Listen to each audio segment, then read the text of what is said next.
All right, so here we have the Raspberry Pi, and as you can see, I've connected the anode of the LED. I have connected it to pin number 5.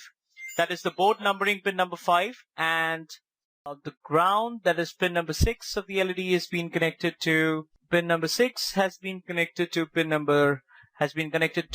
the resistance out here, and the resistance in turn has been connected to the cathode of the LED, right?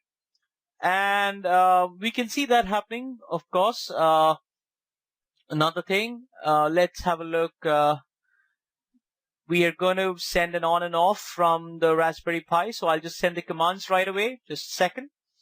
And so I open my Raspberry Pi and my program is running. That's my server.py, and I'm going to send from there an on and off. Let's check. So I said an on. Oh yeah, it became on. Off. Yep. On once again.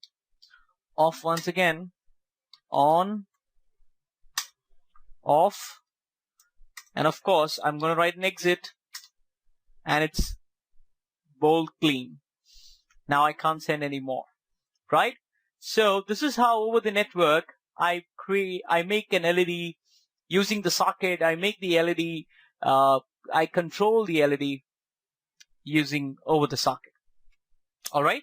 So hope that is very clear for now. Of course, next session we are going to do something even more wonderful, where we are going to where now both the server and client, both of them are on the same machine that's on the same Raspberry Pi. I'm going to run the server and the client on different machines and then check it out. All right. Hope you do it too. Happy learning. Thank you.